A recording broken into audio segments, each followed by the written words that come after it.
আচ্ছা, এই যে জিদ্দার দুর্গাপুজো আসা না আসা, বা এই যে একটা ভাস্বতীদির যে একটা টেন্টেটিভ রিলিজ ডেটের যে বক্তব্য, সেখানে আর একটা এম্পায়ার ভার্সেস শরৎচন্দ্র বলে একটা ছবি আছে, যে ছবিটার জন্যই কিন্তু এই মে মাসের ডেটটাকে লক করা হয়েছিল প্রথম নন্দী মুভিজের তরফ থেকে। আসল কলকাতাতে নন্দী মুভিজ নাচছে না তো, আমি বলছি না এরকম ভাবে, কিন্তু দেখো একটা প্রডিউসার একটা ইনভেস্টরের দিক দিয়ে যদি তুমি চিন্তা করে দেখো, তাহলে এটা কিন্তু কিছু ভুল নেই এটাতে। মানে আমিও এটাতে কোনো ভুল দেখতে পাচ্ছি না নন্দী মুভিজের। আমি এটা নিয়ে জাস্ট আলোচনা করছি, একটা বিষয় নিয়ে আলোচনা করব। দেবদার দেশু 7, যে ছবিটা দেব শুভশ্রীকে কেন্দ্র করে, তার সপ্তমতম ছবি, mass action high octane biggest film. এবার এই সিনেমাটার কো ভেঞ্চার বা কো ইনভেস্টার যদি তুমি বলতে, মানে আমার কাছে যদি 1 লাখ টাকা এক্সট্রা থাকতো, আমি বলতাম ভাই এই ছবিটাতে তো স্টেক লাগিয়ে দিচ্ছি। এই ছবিটা মানে একদম গ্যারেন্টি স্টক কেনার মতন, একদম গ্যারেন্টি স্টক হয় না কিছু, সেই স্টক। যে এই স্টকটা তো গ্যারেন্টি এখান থেকে এরম লেভেলে যাবে, যাবেই যাবে, মানে একদম অ্যাসিওর। মানে তুমি যদি বক্স অফিসের কথা বাদও দিয়ে দাও, স্যাটেলাইট ওটিটি দিয়ে তোমার বা গানের রাইটস বেচে তোমার টাকা ওই লেভেলে উঠে যাবে। ঠিক আছে, এটা একদম পাক্কা আছে। তো এরকম একটা পাক্কা প্রজেক্টে নন্দী মুভিজ ঢুকতে চাইছে না তো। কারণ মাঝে একটা কথা উঠেছিল, মনে আছে কিনা জানি না, প্রতিবেদন বেরিয়েছিল যে নন্দী মুভিজ কিন্তু অ্যাজ প্রডিউসার দেশু 7-এ ঢুকতে চাইছে।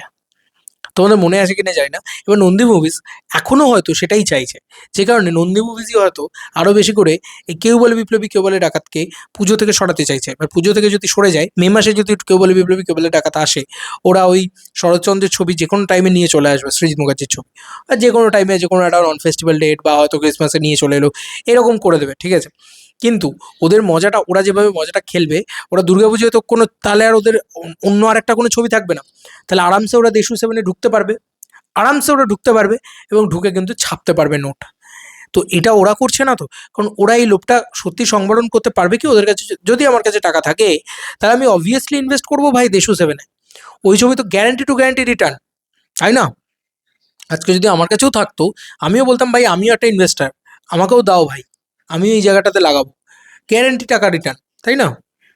মানে আমাকে যদি 1 লাখ টাকাও থাকে, আমি জানি 1 লাখ টাকাটা 1 লাখ 1,000 টাকা হয়ে তো ফিরে আসবেই মিনিমাম। লস আমার হবে না, উল্টে 1,000 টাকা হলেও লাভ হবে। আমি 1 লাখ টাকার হিসাব দিয়ে বললাম। এবার 1 লাখটা 1 কোটি হতে পারে, 10 কোটি হতে পারে, চাও খুশি। এটাই বলছি যে নন্দী মুভিজ দেশু 7-এ ঢুকবে না তো। কারণ এসবে হয়তো মিউজিক এর দিকটা দেখবে হয়তো, আমি যদি খুব ভুল না করি তো। ঠিক আছে, হতে পারে এরকম ঘটনা। এবং যদি দেখে, সেক্ষেত্রে ভয়ানক বিষয় হতে চলেছে। এবং নন্দী মুভিজ ঢুকলেও ঢুকতে পারে কিন্তু, কারণ এই ছবি তো গ্যারান্টি ব্লকবাস্টার। ছবি তো টিকিট দেখেছো না কি পরিমাণে টিকিট বিক্রি হয়েছে এখনই। তুমি ভাবো যে যখন ছবিটা আসবে, তখন ছবিটার কি টিকিট সেল হবে। এবং দেবের প্রমোশন তো কিছু শুরুই হয়নি, দেবসুলভ প্রমোশন কিছু শুরুই হয়নি এখন অবধি। দেবসুলভ প্রমোশন যখন দেশু 7-এর ক্ষেত্রে শুরু হবে, ওটা বেঙ্গলের সব থেকে হাইপড প্রজেক্ট ক্রিয়েট করে দেওয়া দেবের কাছে কোনো বড় ব্যাপারই না। নতুন নতুন ইনোভেটিভ আইডিয়াস আনবে আর ওড়াবে।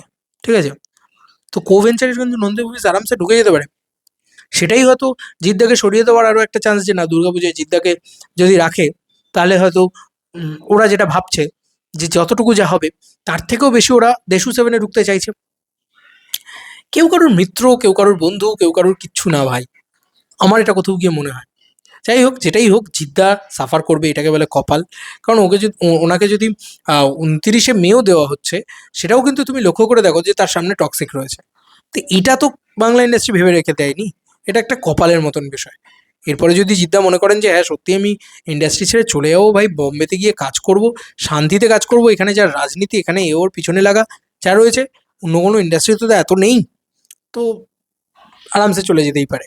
কিন্তু এটা মানতেই হবে যে বিজনেস পার্সপেক্টিভ দিয়ে যদি ভেবে দেখো, বা বিজনেসের দিক দিয়ে যদি ভেবে দেখো, তাহলে কিন্তু নন্দী মুভিজের জায়গায় যে কোনো প্রডিউসার যদি হাতে পয়সা থাকে, দেশু 7-এ ইনভেস্ট করবেই কিন্তু, বা করাটাই কিন্তু উচিত, কারণ গ্যারান্টি রিটার্ন আছে। আমার তো অন্তত তাই মনে হয়, মানে একদম গ্যারান্টি রিটার্ন। কারণ ওই গিমিকটা, দেব শুভশ্রীর গিমিকটার জন্য গ্যারান্টি রিটার্ন, ওই জুটিটার একটা ভয়ানক পাওয়া। এবার তুমি বলবেই একটা ধূমকেতু দিয়ে যেটা কাজ করে গেছে, সেটা কি আর পরবর্তীতে কাজ করবে?